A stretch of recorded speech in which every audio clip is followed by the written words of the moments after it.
আসসালামু আলাইকুম। আজ বৃহস্পতিবার ৩০শে মে। আমি বাংলাদেশের দৈনিক পত্রিকার প্রধান শিরোনামগুলো আপনাদের সামনে শেয়ার করব। প্রথমে রয়েছে কালের কণ্ঠ। কালের কণ্ঠ নিউজ করেছে জীবনযাত্রার ব্যয় আরও বাড়বে শিরোনামে একটি নিউজ এসেছে, এবং সেই সাথে আরও যদি দেখি সেটি ৩৩৫ পণ্যের উপর বসছে শুল্ক শিরোনামে একটি নিউজ এসেছে। সামনে যে বাজেট তাতে জীবনযাত্রার মান আরও বাড়ার শঙ্কা রয়েছে। আরও যদি দেখি সেটি হলো ভোগ্যপণ্যের শুল্ক কমানোর পরামর্শ, এবং কি ভোগ্যপণ্যের শুল্ক কমানোর পরামর্শ দিয়েছে কিছু মহল। আরও একটি নিউজ যদি আমরা দেখি সেটি হলো ওয়াসার পানির দাম জুলাই থেকে 10% বাড়বে। ঢাকা ওয়াসার যে পানি, তার পানির দাম আরও 10% বাড়বে শিরোনামে একটি নিউজ এসেছে। মানে 100 টাকা যদি পানি হয় তাহলে 110 টাকা বিল দিতে হবে এখন, এরকম একটি নিউজ আমরা যদি দেখি। আরেকটি নিউজ সেটি হলো হাই কমিশনার আশঙ্কা সিন্ডিকেটের সঙ্গে পেরে উঠছে না সরকার। মালয়েশিয়া শ্রমবাজার সিন্ডিকেটে পড়েছে। আরেকটি নিউজ যদি দেখি, ভারতের ইতিহাসে সর্বোচ্চ তাপমাত্রার রেকর্ড 52.3 ডিগ্রি সেলসিয়াস শিরোনামে একটি নিউজ আমাদের সামনে আসছে। দৈনিক ইত্তেফাক নিউজ করেছে উপজেলার ভোটে বিভিন্ন স্থানে সহিংসতা, বিজয়নগরে নারী ভাইস চেয়ারম্যান প্রার্থী নিখোঁজ, চেয়ারম্যান প্রার্থীর ক্যাম্পে আগুন, কেন্দ্র দখল নিয়ে সাবি ছাত্রলীগের 23 জনকে শোকজ, ফেনীতে পুলিং কর্মকর্তার আটক 10 শিরোনামে একটি নিউজ এসেছে। আরেকটি নিউজ যদি দেখি, রিমেলে ক্ষতিগ্রস্ত কলাপাড়ায় আজ যাচ্ছেন প্রধানমন্ত্রী রিমেলের ক্ষতিগ্রস্ত লোকজনকে দেখার জন্য কলাপাড়ায় যাচ্ছে।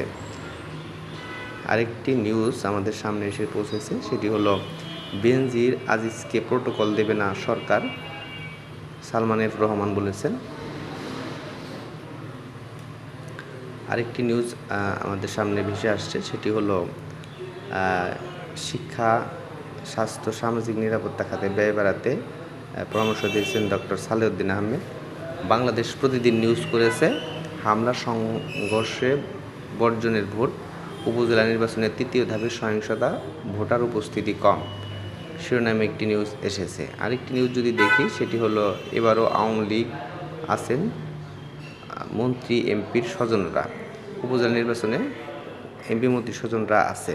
আরেকটি নিউজ খুব গুরুত্বের সাথে প্রকাশ পেয়েছে, সেটি হলো আজিজ বেনজিরের যত তর্ক, বিভিন্ন দল বেনজির এবং আজিজকে নিয়ে বিভিন্ন রকম তর্ক করছেন। এতে মির্জা ফখরুল ইসলাম আলমগীর সাহেব বলেছেন হাজার হাজার আজিজ বেনজির আছে।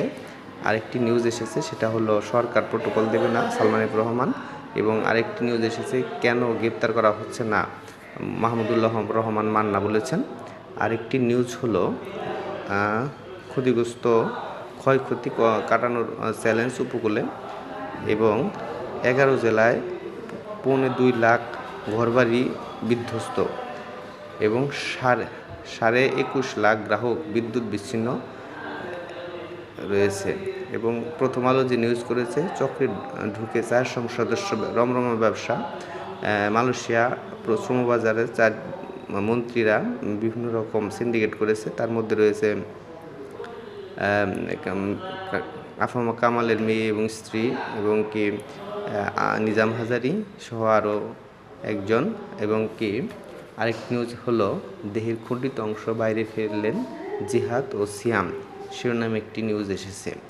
এবং কি 16 বছরে 16 বার বাড়ল পানির দাম, ঢাকা ওয়াসে যুগান্তর পত্রিকার নিউজ এসেছে। কঠিন সময়ে বেনজির এবং আজিজ দেশ বিদেশে সম্পদের খুঁজে দুর্নীতি দমন কমিশন শিরোনামে একটি নিউজ এসেছে।